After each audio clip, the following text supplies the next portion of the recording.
Mohon maaf, saya pun tidak menyangka kalau Pak Taufik Kemas baca Qurannya benar atau baik. Ternyata baca Qurannya fasih. Berarti ketika masih kecil atau remaja, hatam Al-Quran beliau itu.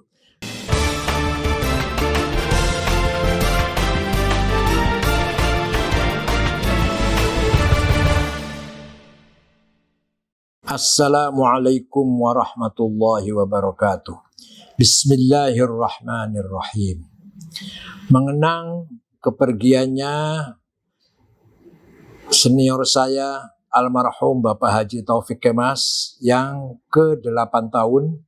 Beliau telah menghadap Allah Subhanahu wa Ta'ala di alam baqa dan telah bertempat di sisinya dengan nyaman dan damai. Saya semenjak kenal dengan beliau tertarik dengan caranya bagaimana bergaul, berbicara, bersikap. Banyak sekali yang saya ambil hikmah, pelajaran dari beliau.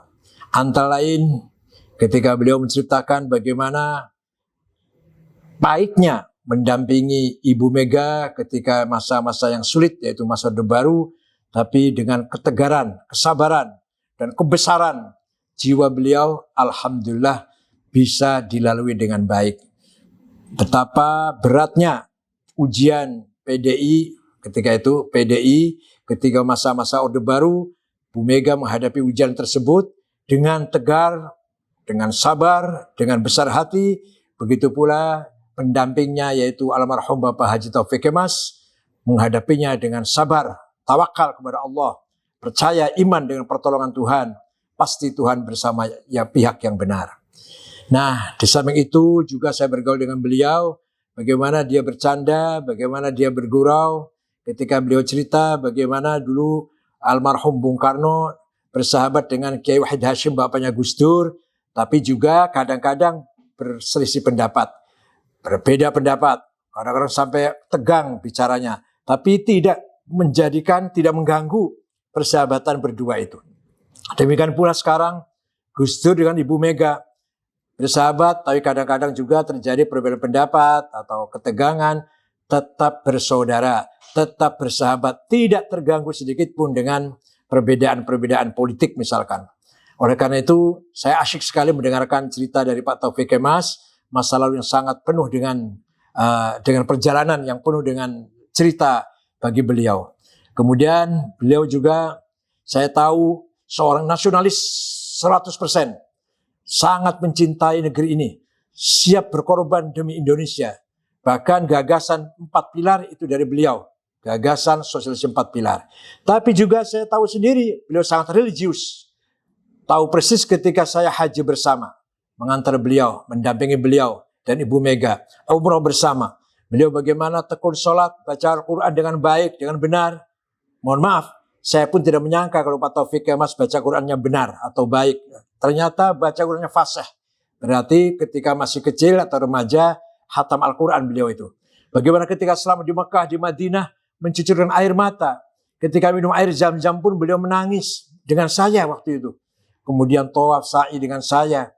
Di Arafah juga beliau banyak menangis, banyak bertaubat, banyak muwajahah taqarrub ilallah. Maka oleh karena itu saya yakin beliau adalah orang yang religius 100%. Itulah idealisme yang tertanam dalam jiwa diri Pak Taufik Kemas.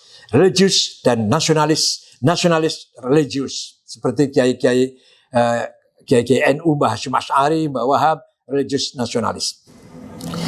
Dan sikap beliau sangat fleksibel dalam bergaul. Walaupun terjadi kontra politik atau konflik politik, dia selalu berada di jalan tengah. Bahkan siap menjadi juru damai antara kelompok satu dan kelompok lain ketika sedang bersih tegang dalam masalah politik. Sangat luwes, sangat fleksibel, dan berhasil setiap menjadi penengah dua kubu itu. Kemudian ciri khas beliau adalah apa? Dermawan, murah. Siapapun yang kenal beliau pasti pernah dikasih, pasti pernah mendapatkan pemberiannya. Contohnya saya sendiri. Lihat saya arlojinya merek murahan, langsung arloji yang merek Rolex yang sedang dipakai dilepas dan diberikan ke saya. Sampaian Pak Kiai arlojinya jelek, jamnya jelek nih, diganti Rolex yang sedang dipakai. Dan saya yakin yang dipakai itu yang paling disayangi. Pilihan lah. Itu itulah pertama kali saya memakai arloji Rolex pemberian dari Pak Taufik Kemas. Padahal waktu itu saya belum ketua umum. Belum ketua umum, masih salah satu ketua di PBNU. Artinya belum punya fungsi yang sangat menentukan kan, belum ketua umum. Tapi Pak Taufik Kemas sangat menghargai saya, sangat dekat dengan saya, dan perhatian dengan kehidupan saya. Oleh karena itu, gak ada lain kecuali saya mendoakan mudah-mudahan beliau di akhirat sana, di alam baqo sana, amal solehnya, amal baiknya diterima oleh Allah. Dengan ikhlas, dengan lillahi ta'ala, maka beliau insya Allah duduk di maq'adi sidqin 'inda malikin muqtadir. Tempat namanya tempat sidik di sisi Allah. Dan segala kekhilafan, kelupaan, kealpaan, kesalahan beliau diampuninya. Dengan rahmatnya, dengan maghfirahnya, dengan kasih sayangnya, Pak Taufik Kemas segala kekhilafan, kesalahannya diampuni oleh Allah Ta'ala. Sekian, mudah-mudahan ada manfaatnya. Syukran wa dumtum fil khair barakati wan najah. Wallahu a'lam bishawab. Wassalamualaikum warahmatullahi wabarakatuh.